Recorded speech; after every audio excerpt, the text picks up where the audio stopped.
Hello YouTube, Restitution here. Today we're going to bring you our first tech blog, and today I'm going to kind of go on a little tangent here. Today I'm going to go on a little tangent here about Android and its development and progression.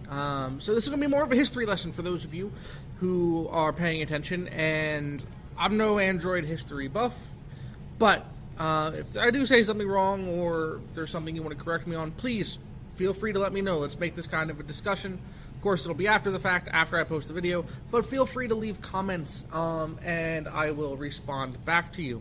So, without further ado, as always, let's get to it.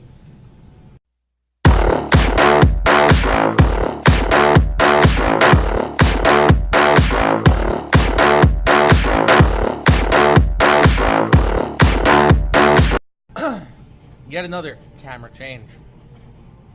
I really like this flexible tripod thing. I might have to do a review on that in the future. So, let's talk history of Android, because knowing where a product started and where it's going are good things to know, especially if you are a strong follower and believer of said product. Now, as you guys are probably aware, I'm a big fan of Android. Now, I have every other device. Got my trusty iPhone in my life-proof case. Got my trusty BlackBerry Bold. Love this guy. Not a big BlackBerry guy, but I love the BlackBerry Bold. Can't wait to get my hands on and use a Q10 for a couple days. Maybe even longer than that if I really like it. And I have a Windows phone somewhere in here. I had the 8X. I had the Lumia 828, 822. I'm trying to get my hands on a 928 for Verizon. There we are. My HTC 8X. Beats Audio, Verizon. Oh, Beats Audio is covered by ESN sticker. But yeah, I love all the operating systems, but Android is my bread and butter. I love Android. I develop apps for it. I'm just really familiar and really comfortable with it. So, we're going to do a history lesson. Android was founded back in 2003, October of 2003 to be specific, by a couple guys, Andy Rubin, Rich Miner, Nick Sears, and Chris White. These guys are from all over the place. Andy Rubin co-designed Danger, Rich Miller with Wildfire Communications, Nick Sears, VP at T-Mobile, used to be VP at T-Mobile, and Chris White, the head designer at Web TV. So these guys really knew their stuff. Pop-ups.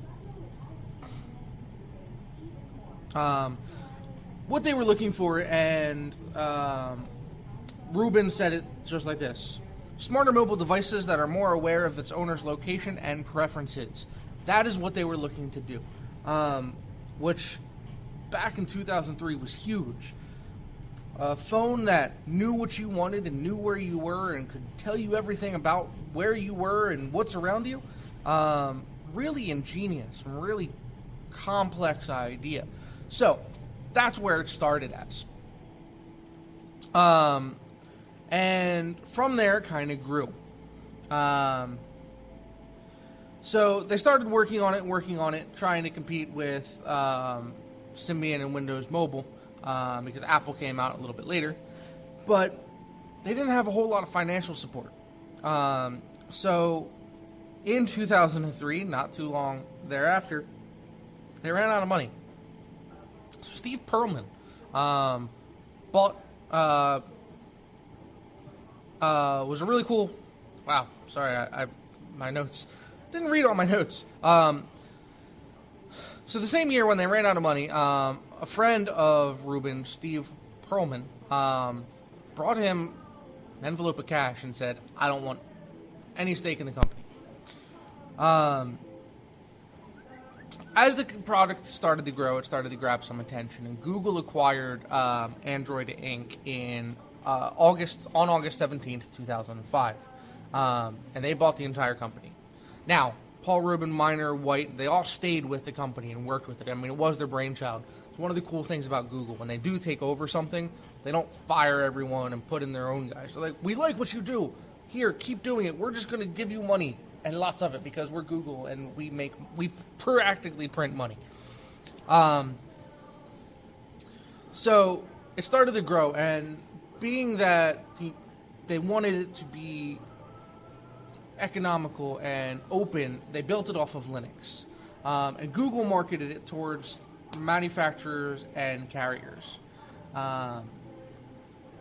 Fast forward a little bit, we're not going to worry about all the prototypes and things like that.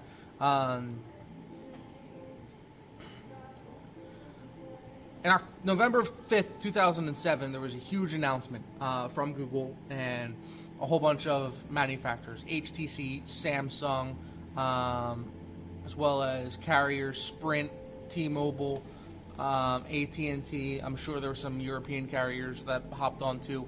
They all said, we're getting behind this.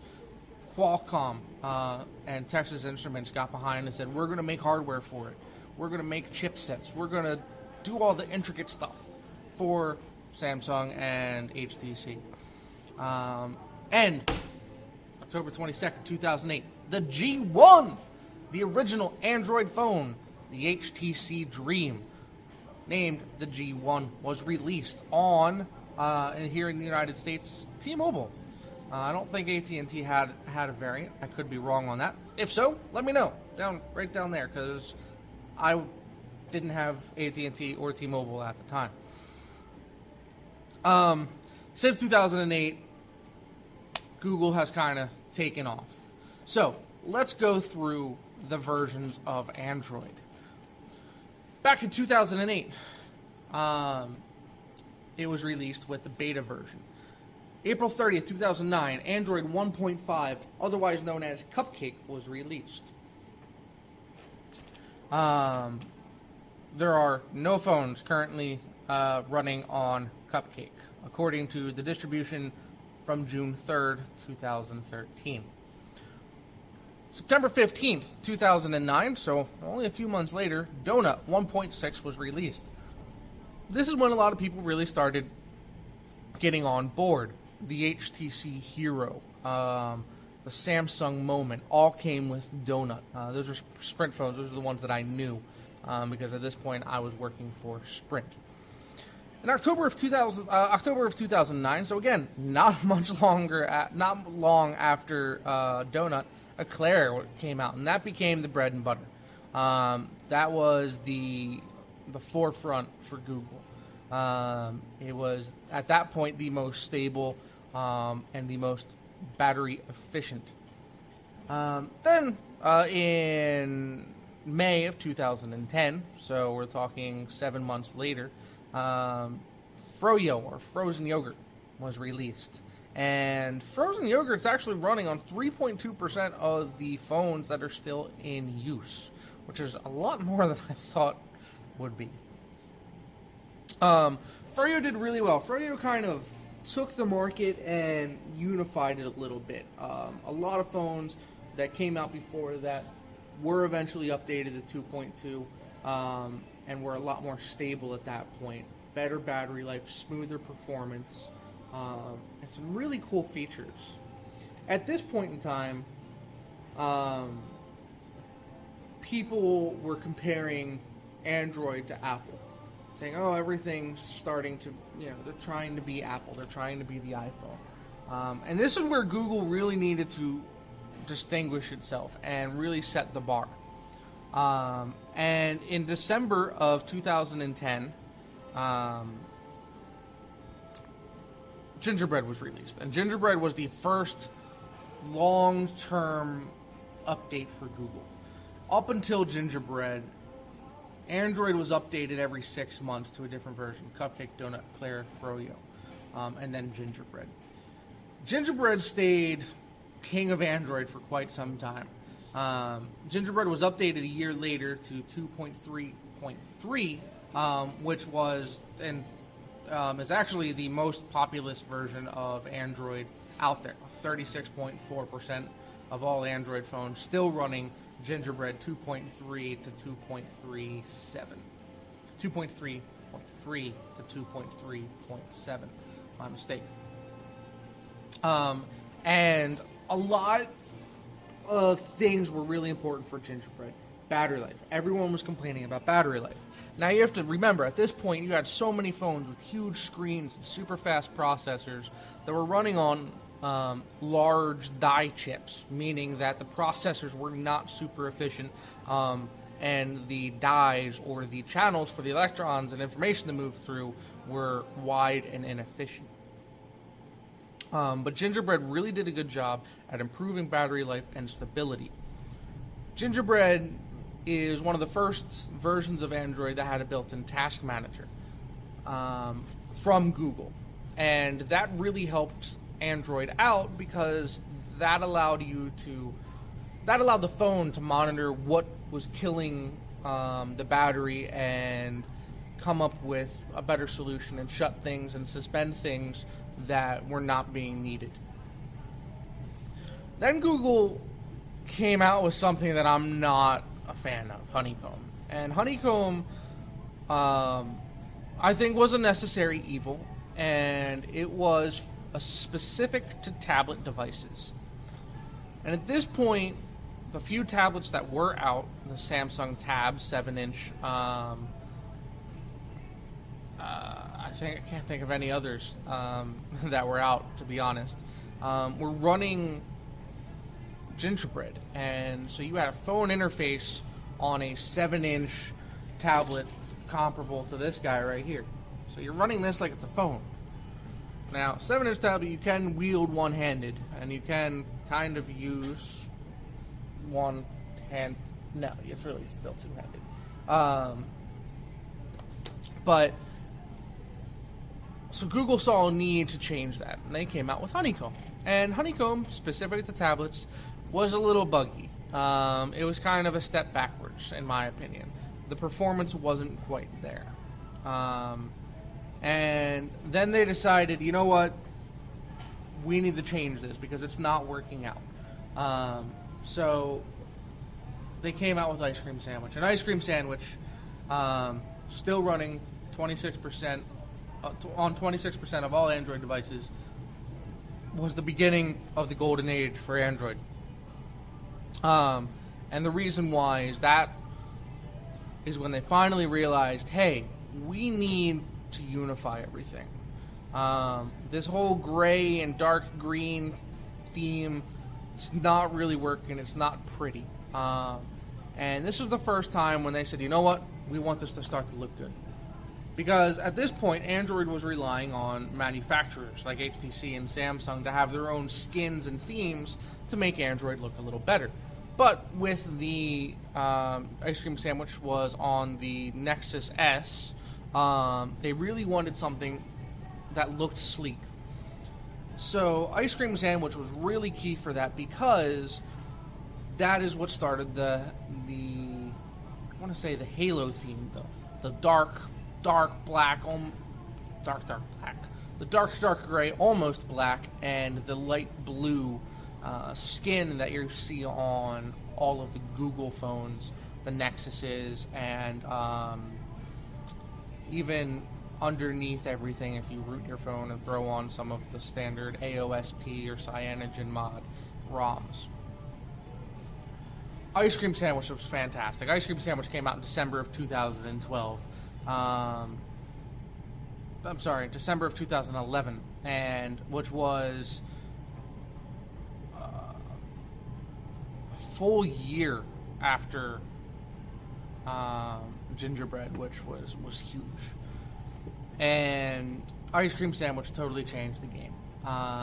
Really started to bring things together, and people were like, "Oh, that looks nice. That looks really clean. That looks really smooth." And the battery life no longer became an issue on a lot of phones. The stability, almost everything was lag-free. You really started to see everything come together. Now, in July of 2012, 7 months after the release of Ice Cream Sandwich, Jellybean was launched. Jellybean was launched on the Galaxy Nexus. Customer. Back to this camera angle. I like this one. So, with the Galaxy Nexus, we got Jellybean 4.2. Jellybean has gone through a few iterations with 4.2.2, 4.2.3, and today a leak of 4.3 has surfaced. Jellybean really took the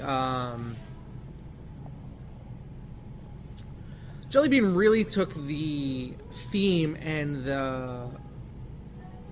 the appearance really seriously, with things like Project Butter. Project Butter, probably one of the worst named projects I've ever heard of. But Project Butter, what that did, one second. What Project Butter did was it gave all of the animations a 60 frame per second cap, which doesn't sound like a whole lot because the human eye, statistically and scientifically, has been proven to see around 24 to 30 frames per second. But when you put something at 60 frames per second, it looks smoother. There's no other way to say it. Maybe our eyes are becoming more accustomed to these higher frame rates. We have TVs that refresh in 120, 240, 480 hertz cycles per second. And me being a sales guy, TV sales guy way back when, I can see the difference still between your TV's 120 hertz, or you have auto motion turned on. I'd probably turn that off since we're watching football. Huh? What? So maybe our eyes are getting more accustomed to it, but Project Butter just added more frames, added more fluidity. I don't know if that's a word, but if it is, if it's not, I'm coining it right now. Let it be said, let it be spoken. Fluidity to the animations, making everything just look nicer. That's really what Google is going for right now, is making things look nice, as well as applying bug fixes, removing lag. With Jellybean, we got 0 lag shutters. You hit the camera button, boom, camera's taken. No waiting a half a second like you used to have to do on pretty much any old smartphone. No more, you could take bursts like you do on an SLR. Boom, boom, boom, boom, boom, boom, boom. 24 photos in a second. Really intense features we're getting now on these smartphones, on Android. With Google Now, you're getting this really solid overhaul of the Google search system. You're able to watch and just put in what's going on, and your phone's going to tell you. One of my favorite things, and I don't know if it's going to show me here right now. Let's see. I don't know if you guys can see that. Time to home. Home's in here. My work schedule's in here. It's going to tell me that it's going to take me 31 minutes to get home right now, and there's no delays via whatever road it's telling me I'm going to take.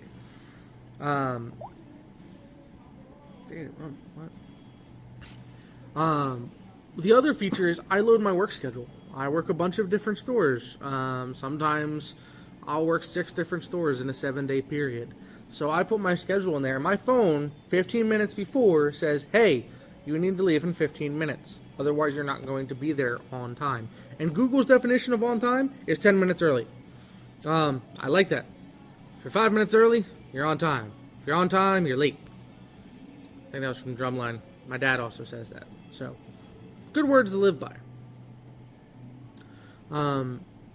So we're getting all these really nice and fluid overhauls. To the point where iPhone users are kind of jealous, and that's why Google has put Google Now on the iPhone. So, Google has come a long way. Boom!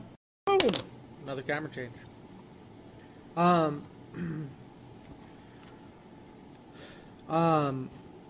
So Google has made a lot of changes, and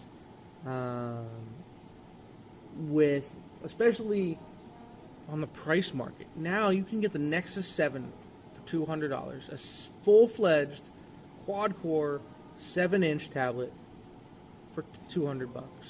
The Nexus 10, a 10-inch tablet, again quad-core, really solid, for $400.